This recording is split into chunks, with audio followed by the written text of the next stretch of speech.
Catherine Scarborough, how are you? I haven't seen you in a while. I'm doing well. How are you? I'm doing pretty good. Excuse me, what's new in your world? Go ahead, and we are live and recording. It's Teddy Pins coming to you from the hallway of my parents' river house, and out here in Chapmansboro. What are you doing in the hall? I don't know, because Bobby's upstairs leading an ethics class for somebody, and she's on the top floor. Maybe I will go to the living. Go outside. Can't you go outside? It's pretty. I could. I wasn't sure on my battery life here, so I might do that. Let's go on the porch. Nonetheless, it's much prettier in here. Bubba, listen to me bossing him around. If I was on the river, I'd be outside. Well, fine. I'm going to go outside, y'all. Okay. Anyhow, with some additional further ado, let's and before I walk through this screen door, Bob's up there. Let's introduce and give a huge round of applause to our friend Nick Irwin, who is super generous to share what he's calling free sources. And Nick is one of the best in the biz, in my opinion, of finding creative ways in which to leverage tools. Marketing, of course, there you go, friends. So I'm so glad you all are on here. And for those that aren't, pass it on to your friends to learn and listen. Today is free sources to make real estate easy-ish. Take it away, Nick. Thank you. Yeah, thanks, Ted. So this class idea came about when, we were kind of talking in the attic one day about different resources that we all use, and just ideas that, there's all this stuff out there that we hear about. And, when I was a New York agent, I remember hearing about all these tools, but then wondering what the practical application of a lot of them was. So that's my attempt today, is going to be to sort of introduce all of these things to you, and then also give you some use cases, because I think that's where I hope that you'll find the value. Again, I'm Nick Irwin. I'm on the Static team, and that's with me and Robbie Stone and Sam Graham, and of course, our amazing assistant, Robin Nelson. She's also going to be managing the chat a little bit. I can only do one thing at a time. So if you got any questions, send those over there, and she'll make sure we get to all of them. All right, so here is the comprehensive list of things that we're going to talk about today. Again, we're going to talk about these briefly and then go into some use cases on them. So HomeSnap, Forewarn, list reports, Parcel Viewer, the Secretary of State website for Tennessee, Zillow, CloudCMA, Netsheet Template, our showing time reports, and then a little bonus down there with Canva. And yeah, so don't worry too much about writing down URLs either. I'm going to share a resources link at the end so you can link out to all of these. And then, of course, this session, as most of ours, are all recorded. So HomeSnap, that is a mobile application that is fed from our MLS. And you can, of course, share a link to this with your clients. They can search mobilely, like when you're out in the field. I find that is very useful. And I'm going to jump out to, this is next level for me. I'm going to share my phone screen, maybe. Also, a little side note is I'm going to be jumping back and forth a lot today between my phone screen and the presentation on the computer. I think that is the best way for you to see this information. So forgive the clunkiness of it. But if I did all this right, there we go, perfect. So most of you are probably familiar with this screen. So properties, whatever.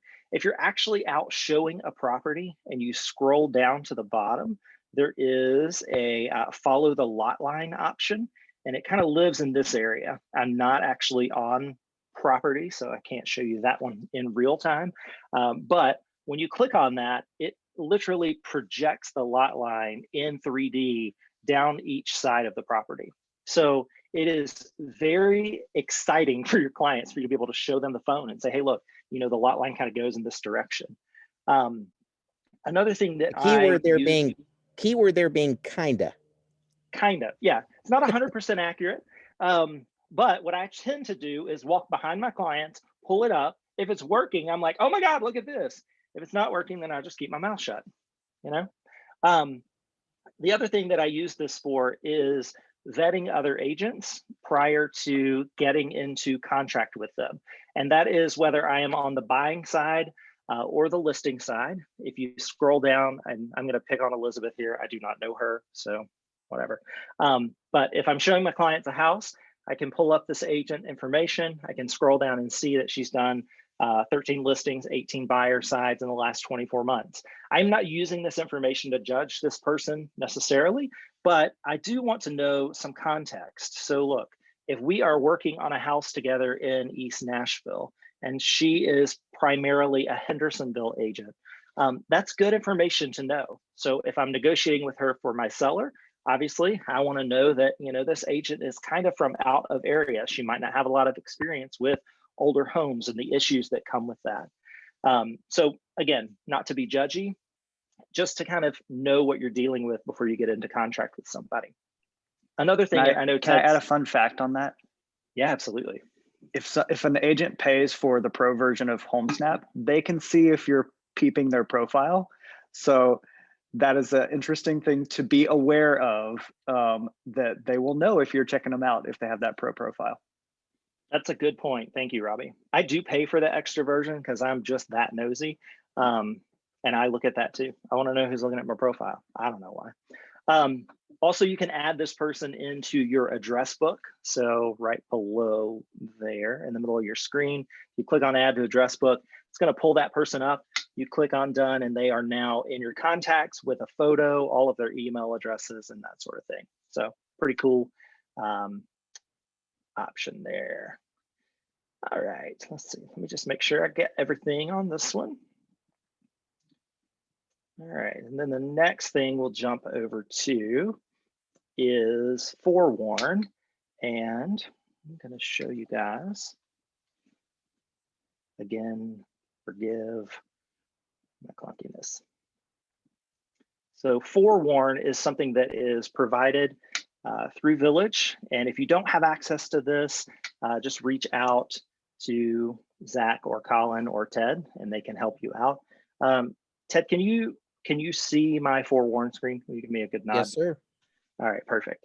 So what Forewarn is a site that pulls from multiple data sources to verify information about people. And you can either search using a phone number or by a name. So if you have first name, last name, city, state, usually that is enough. I'm going to jump back over here and in a moment of bravery, search myself. All right, so it pulls up 2 people that are associated with that phone number. And then you can see just little panels of information. So my name, my age, different phone numbers that are associated with me, an address history, a possible criminal infraction. It's just a past parking infraction, I think. I don't really know. The good stuff, they'll have dates on here and actually what it is. So a practical use for this is, you know, if I'm meeting a stranger and they have a criminal history of assault, then I might not want to meet them, or I might at least want to know that information. I use this for everyone. I forewarn people all the time. It is a free resource. You should definitely use it. Another thing that I'll use it for is noticing what properties are associated with a person. So I click there on property records. And again, this is public information, so I don't really care that you guys see it or know it, but you can see 5 properties associated with my name, a sales price, a sales date, potentially loan amounts, and second mortgage amounts. So again, really helpful information if you are going to a listing appointment. Maybe you want to pull that up and see, does this person have multiple properties? If you're working with an investor, vetting an investor client, I like to know, do they have 2 investment properties or do they have 10? Where are those properties? How much is the mortgage balance? That kind of thing. Again, this information can come to you from the tax record too, but this is a really nice and easy way to access it while it's in your pocket. All right. Oh, one note of warning here in my notes. Don't forewarn famous people. You are supposed to use this only for business purposes. So I'm going to go back over to the presentation now, and we'll talk about listreports.com. I think I've talked about this one in a previous class, but it is worth another mention. And pardon me. Well, Sorry to interrupt. This is Christopher Close. yes, sir. Hey, will we be getting a link to that Forewarn, or do we just need to reach out to Zach or Hunter or Colin? You will have to reach out to one of the brokers in charge to give you access to that. Great. It is permission based, and so it has to come from the brokerage. I think Jeremy might help with that too. I feel like he kind of sent me that when I was new. Okay, wonderful. Thank you. Perfect. All right, so the next one we're going to look at here is list reports. Again, I'm going to provide the links to all of these at the end of the meeting. What list reports does is if you have an active listing, it will automatically pull all of the photos and information in from the MLS and create marketing packets for you. It creates social media content. It creates listing, not listing, but open house presentations, flyers, that kind of thing. It also generates postcards. It's really robust. So to use it, again, listreports.com. From the home screen, you can go in and create a new report. I'm going to, just for time's sake, jump down to marketing kits. That's where all of the created ones live. Again, if you have an active listing as the listing agent, these will automatically create for you. If you're hosting an open house for someone or want to create content for a property that you are not the listing agent, you can certainly do that just by using the new marketing kit, and it will still pull all of the photos and everything right from the MLS. So I'll jump down to this Chickasaw Avenue property that we sold recently. I click on that, scroll down again. This is provided by Connie, Eddie, and Roger in our office. And so everything that it produces is co-branded with those lenders on it. Creates a single property website, an open house flyer, promotional flyer. So you can see that all of these are just clickable links. There's also options over on the right-hand side where you can share that out to Facebook. You can also just share a link to that or download them to your computer and print them off to like flyer the neighborhood or Can whatever. I ask a quick question? Click on promotion. What if you're using different mortgage people? Like we work with a builder, he has a preferred mortgage guy. You know, we might work with Anna Cook, might work with Connie and Eddie. How do you do that with this when might be working with different people? You have to change it. So my official answer is that since this is a paid product that they provide for us, it comes to you in this format. The practical answer is one, they might be available in the list. So in the setup list, you can choose a lender. And if they're already paying for it for another agent, then you can pull them into your information. Sometimes we will download this information and Ted, close your ears. Just pull a blank on this and kind of wipe the lender information out. It's worth that extra step because it pre-populates all of this. Does that answer your question, Suzanne? When you say they are paying for this, are you talking about Connie and Eddie or Village? Connie and Roger are paying for it. Roger. Yeah. Okay. So we should populate with them, whether that's who we're using as a person or not, and you think maybe just white it out if it wasn't them? That's what I would do if I weren't working with them. Right. Also, they are, I don't think they pay per agent that uses it. I think it's just a one cost for the entire brokerage to have access to it. I believe that's the way it works. So that's why I feel comfortable enough recommending that you handle it that way. Okay. Thank you. You could also ask your lender to supply that for you too, just so if you were, but I get what you're saying, Nick. It happens. We all use resources and the abundance mentality, there's plenty to go around, but yeah, you could always ask your lender if they don't provide that to you, that they go out and seek that because it's available to them. It's a fee they would pay for, but again, it's an added service and a way they want to keep your business. Okay. And like I said, in the setup screen, there is a list of lenders that you can choose from. So your lender may already be paying for it and you're just not aware. So certainly check that first, because that co-branded information is valuable. Thank you. Yeah, absolutely. All right, so then we'll jump back over.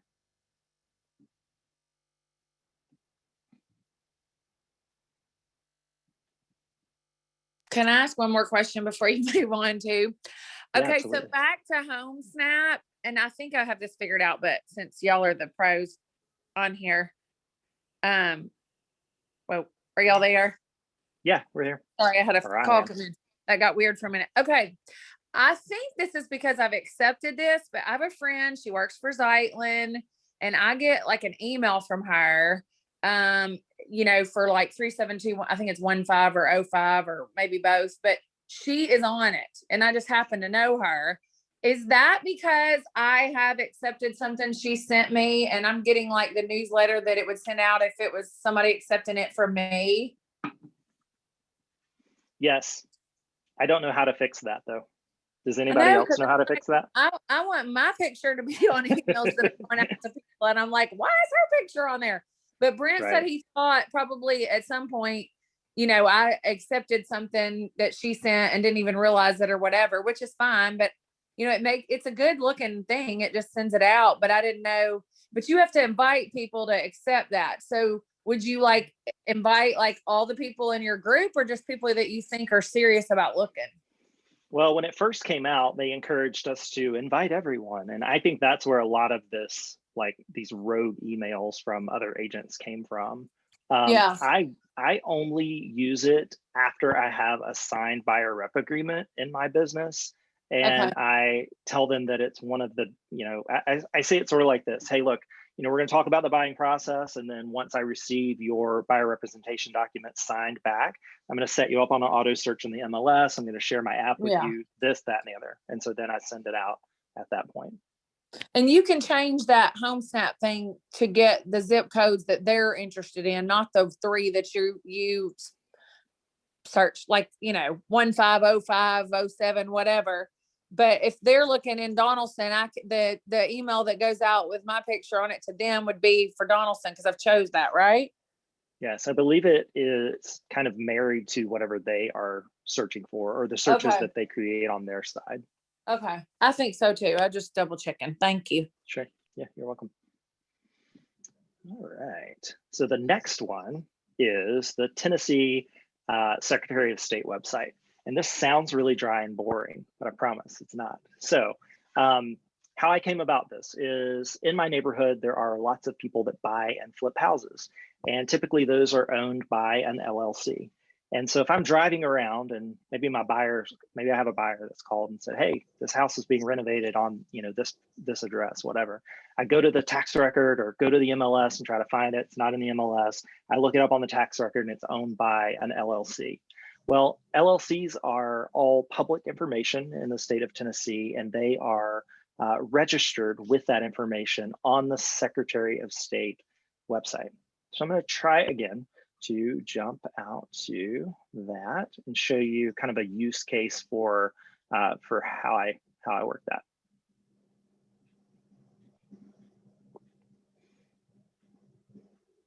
Sorry for the lag time. It's worth it, I promise. Boom. All right.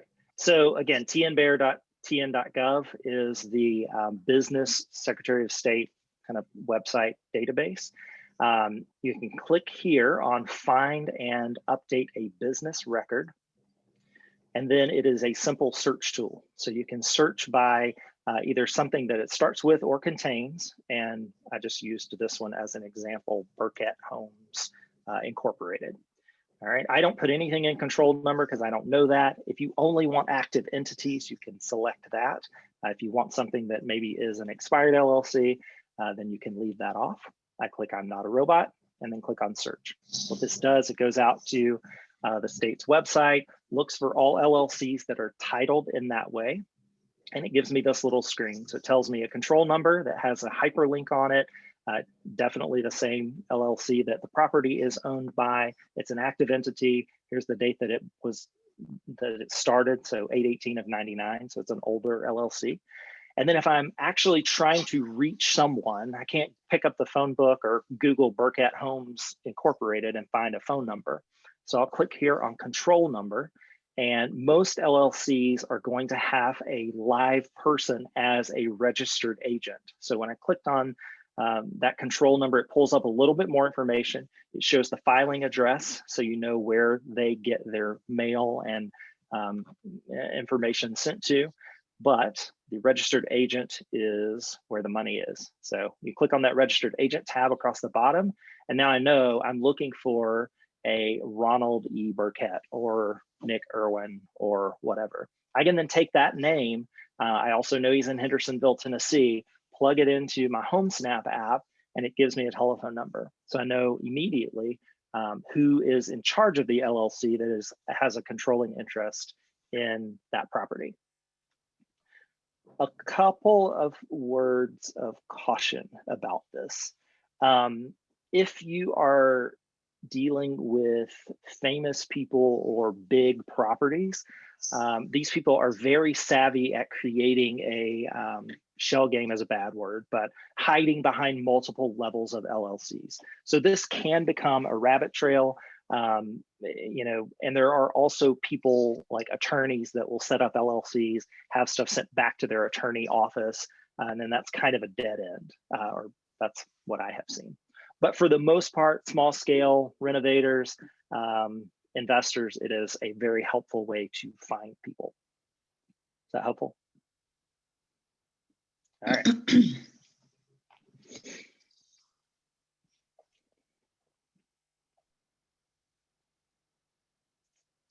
Just a second, and we're going to jump back in to the Davidson County Parcel Viewer.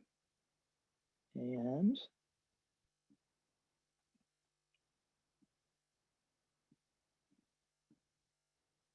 all right, so the Davidson County Parcel Viewer is like the tax record that is linked in our RealTrax sessions, but it's on steroids. So there is a ton more information that is located out here. So what I will do is either just Google Davidson County Parcel Viewer, or I've got this saved as a link on my desktop. Now, the map sections work very similarly to the tax record. So you can see, you know, HPRs and kind of how they're laid out and that sort of thing. Practically the way that this works, you type the address down in the bottom and then hit enter, and it is going to then pull up that property. One tip that I use all the time is for HPR, HOA documents, especially in resale properties. You know, these things are starting to turn over. If you're representing a buyer, you need to have the HPR, HOA documents. Those are on file here in most cases. Over on the left-hand side, you can click on the General Information tab, and it's under this parcel instrument usually. If you are a savvy listing agent, you can also find those located out here, again, in most cases, and upload these to the MLS with your listing. I have found that asking a listing agent for HPR documents for my buyer to review is sometimes a fool's errand, depending on how savvy they are with selling these kinds of properties. So I'm of the mind that if I can access it myself, I don't want to bother them and ask for the information. All right. So you'll see that this is the covenants for that Ward Avenue townhomes. It's 27 pages long. I can download this, share it with my client, read through it, however you might need to use that. I'd like to note here that understand.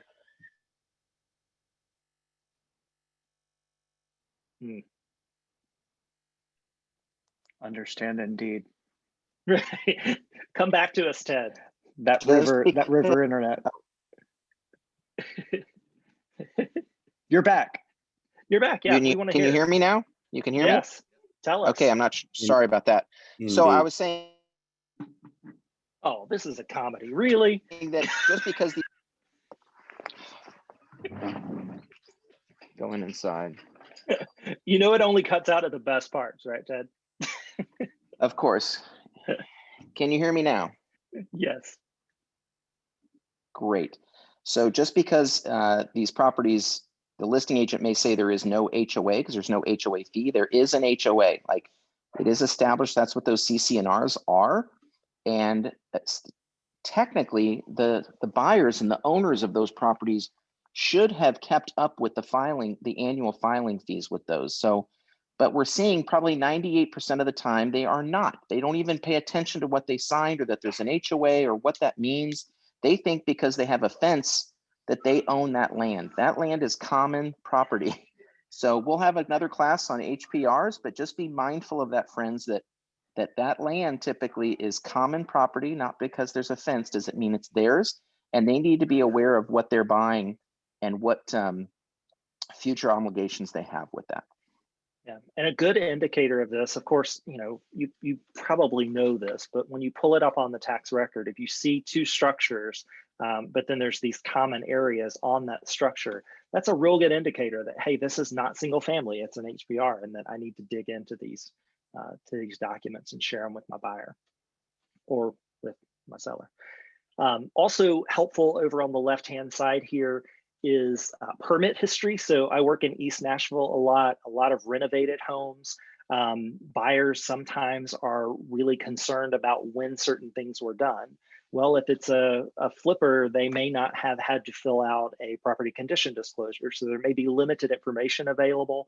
I'll look over here under the permit history and I can see on this property, I mean, this was a new property, but you can see that a plumbing permit was pulled and the date that it was pulled and the contractor that pulled it. This is also helpful if you are trying to trace back and figure out, like maybe there's some weird addition and they don't know, something about the electricity. You might be able to locate the actual vendor that provided those services looking through this permit history. So again, just value add for your buyer or seller clients. One other thing that is interesting up here is the mapping feature, and you can overlay all of these different maps onto the screen. And one of my favorite is this Nashville Next plan. And I don't know, this is a deep well hole of information, but back 10 or so years ago, this Nashville Next plan was created. Sorry, I'll let that load, but you can see different designations that are overlaid on this map. And my understanding of this is that a group of people got together, met with the city leaders and said, hey, look, this is what we want Nashville zoning and land to look like over the next 20, 30, 40 years. So zoning and codes will look at this to make decisions about changing a property zoning or density or that. Uh-oh, I can hear you. So, for example, in my neighborhood, there are these collector streets. I know that if I'm working with an investor, they buy one of those properties located on that collector street, that the city is going to look favorably upon upzoning that property so you can get more residences on that one piece of property. So again, that's a deep well of information, but just another tool to make sure you have in your toolbox. All right. What is a collector street, Nick? Oh, Ted. A collector street is, so in my neighborhood specifically, I work over in Cleveland Park, McFerrin Park. All of the streets that lead to a major thoroughfare are designated as collector streets, and they'll allow upzoning on those streets. And I think it's either one or two parcels in. I always have to read back to the Nashville Next plan to see what they allow. All of the Dickerson Road redevelopment projects that are going on, again, planning is looking at that Nashville Next to say, hey, you can only put 4-story buildings on this side, 10-story buildings on this side, like that kind of thing for future planning. I talked around an answer, but I think that was great. Thank you. Appreciate it, Nick. Sure. I feel like I've got the master here testing me. I honestly didn't know what it was, Nick. I had never heard of the term, so that was a legitimate question. I've never even heard the term, so I'm very grateful for any insight that you're providing. And what about all these people hiding all these cameras off? It's a lot more fun to see faces, friends. Just dare to do it. You can do it. All right, so now next up, we're going to talk about the dreaded beast of Zillow. everybody has a sordid relationship with Zillow, right? I use it to my advantage as much as I can. And here's a couple of ways that I use it. Thing one is I will set up a for sale by owner search. So I'll go in and act like I am a consumer in a neighborhood in the farm area that I work in specifically, set up so that Zillow will email me all for sale by owner listings the second that they're listed or the second they have a price drop. That allows me to reach out to those people, figure out if I can help them, be a resource to them, and then sometimes they decide to list with a realtor, and I'm betting and hoping that that is me. It's also my personal responsibility as being kind of the person that knows what's going on in my farm to be aware of inventory. So I use it just as an education tool. So that I know that 123 Main Street down on the corner is for sale by owner. It's X number of dollars, whatever. Also, if you are working with a buyer client, especially in our current market, I think it is important to not only have them set up on some kind of auto search tool on the MLS, but also set yourself up for an area that they are looking at for sale by owners, so that those emails come to you. If you can, and then that way you can scrub the information. If it's something that your buyer might be interested in, you can proactively reach out to that seller and say, hey, I've got a client that might be interested in looking at this property. Another thing that I use it for is reviewing the Zestimate. Now, I don't think that Zillow knows what a property is worth. I think that is horse crap. But I do think that the consumer is using this product on a daily basis to look at property information, look at what's for sale in their neighborhood. What does Zillow think my property is worth?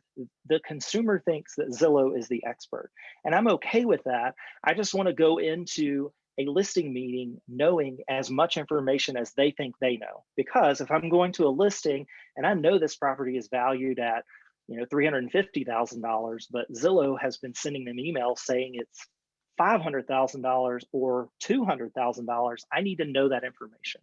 So I need to know if I'm going to have to do some education, or if I'm delivering really exciting news that their property is really worth more than what Zillow thinks it's worth. One little trick, I think you can probably see this second line here, is I used to my practice is to print out the tax record because I like to verify that the square footage is right and the information on it's right while I'm going through the house. And I used to just write whatever the Zestimate was, like somewhere on there. And then I had this one listing where the seller was so nosy and they were like looking over my shoulder, trying to figure out what was written down. And, because all they want to know is like the punchline of what you think they're going to be able to sell the property for. So I came up with this numbering convention, and I will take whatever the Zestimate is, and I will write this number down like 00.349.500.01. Well, in my mind, I ignore the first two digits, I ignore the last two digits, and I know that the Zestimate is 349.5. If someone's just looking over my shoulder at this number, they think it's a parcel ID or it doesn't make any sense. You can use something other than zeros. I mean, whatever, make it garbage. And anyway, it's just a trick that I think is helpful.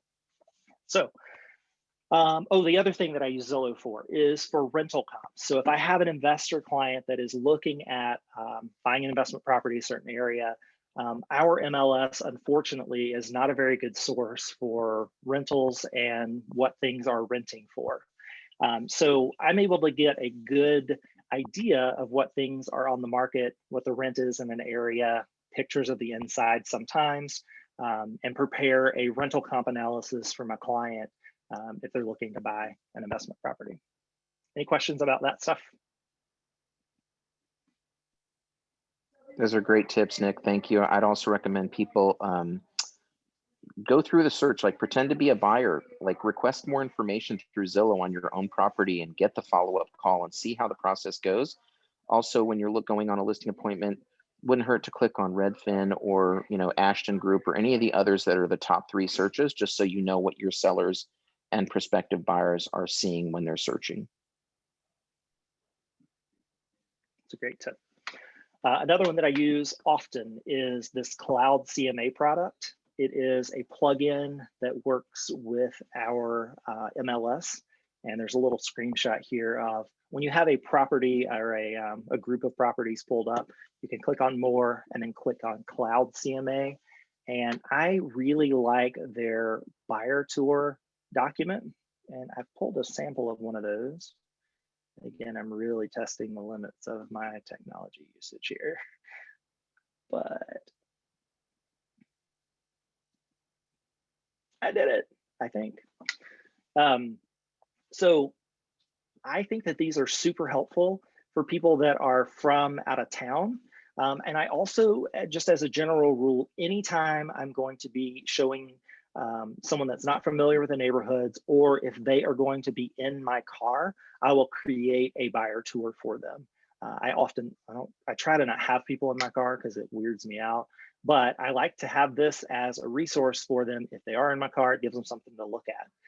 Also, I like the mapping, and it pulls in multiple photos from the MLS, all of the information here. I'm scrolling quickly, but it pulls this kind of automatically into one presentation that you can bind or staple and give to your client as a resource as you're going throughout the day.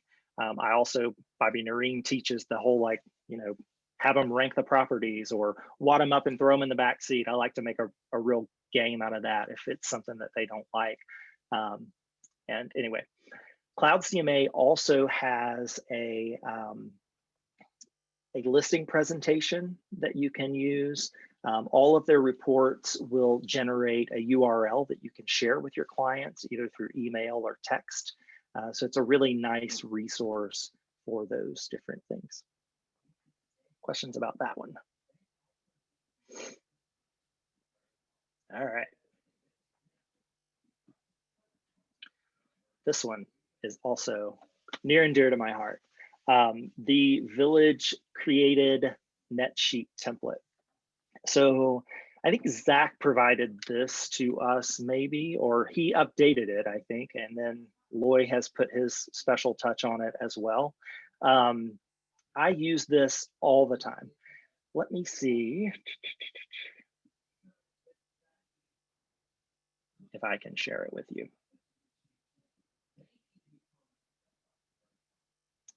I don't think I would can. love to know, Nick, what tweaks you made to it. Obviously, you added your logo, you colorized your columns, but it's a great base tool to start with. And I know there's probably some personalization you've done. We'd love to hear any of those tips. Let me see if I can pull one of these up. All right. So one of the main things I did was add my logo. I put that on there. I also, I think, added this mortgage. This thing has evolved so much that I can't remember what is original to it and what things I have added. So if I'm taking credit for something that somebody in this class did, I don't want to take credit for making any of the changes. But anyway, this estimated mortgage balance number populates down kind of along the bottom here, and then spits out this this walkaway number. So when this tool was presented, it was kind of presented under the context of using it in a multiple offer situation. And that is, of course, a great use of it. You've got multiple offers. You can plug those offers in. I usually will put the realtor name across the top here, and then all of the details, and then kind of the breakdown of all of the contract terms at the bottom. Again, my practice is I will print this if I'm sitting in front of the client, or if they're in the office, I'll pull it up on the screen. I'll have the actual offers there to review also, but I want to give them a boiled down version of all of the facts of each of these offers. The approximate net to seller number is what's most important to a lot of people, but some, are more concerned with other terms. And so it's helpful to be able to kind of know that, look at these in a linear form. I also use this on my listing presentations. So I will go in and pull the tax information, all of the property information, and kind of plug it in here. And then I will put different options for sales prices across the top. And the objective there is to paint the picture of, if you sell at this dollar amount, your approximate net is going to be this number. This, I find, takes a lot of the commission conversations. They're just not as difficult, I think, because I'm able to lay this tool out to them. They see the brokerage fee as just a cost of the sale. in most cases. So that has been my experience. Anything else anyone wants to add on this one? Okay. It's also a little difficult sometimes, depending on your relationship with the person, to get that estimated mortgage balance. So if it's somebody that's just cold calling you, wants you to come for a listing appointment, try to build rapport with them. And sometimes I even laugh it off and I'm like, hey, look, I want to do the best job possible when I'm in front of you. And I know this is personal, but do you mind sharing what your estimated mortgage balance is? And if they say no, then that's fine. I kind of go to the tax record and kind of try to figure it out from there. But most of the time they share this information with me. So, all right.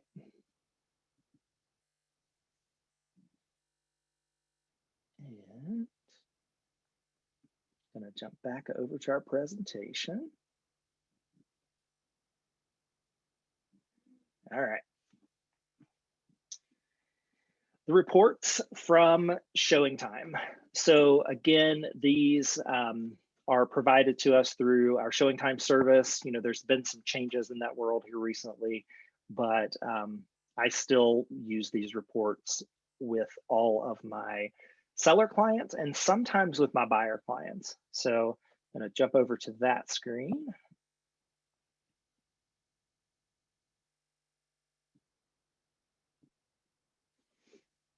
You should be able to see these. Go over to reports on the left-hand side. And then my favorite is this, sorry, I'm having to juggle things here. This target market analysis down on the bottom of the screen.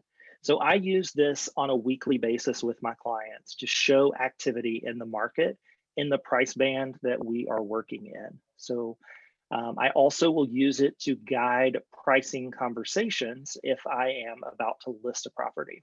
So all I've done here kind of while I'm talking is put in a start date and an end date. Usually I try to do a quarter's worth of information. Depending on the price of the property, sometimes you might play around with these ranges, but if you're going into a listing and there's a $50,000 band that you want to price it within, or you think that the comps support, you can select auto increment and that will tell you, it'll give you a little bit narrower scope. And then I usually will do this based on zip code.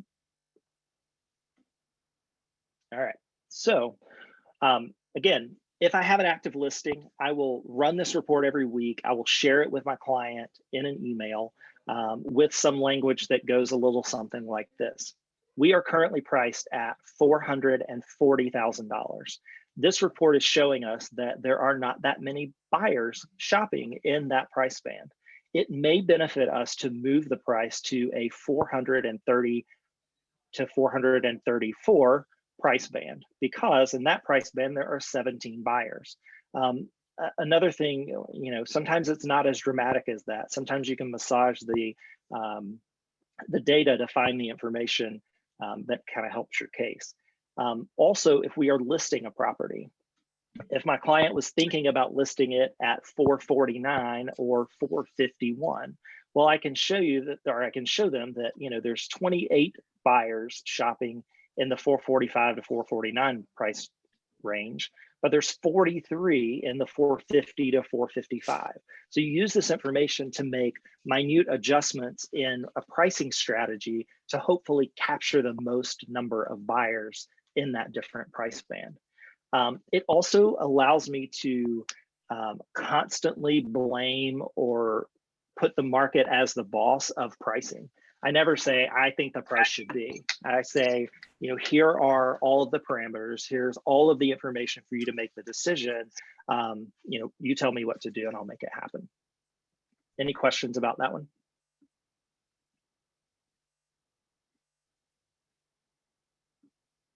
All right. There's some other reports out there that Showing Time provides. They are all really helpful. There's also a paid report that, let me know if you want to see it. I'll show it to you. It's a really, really cool report. All right, hang on. I'm going to get back to our presentation screen. Give me just a second.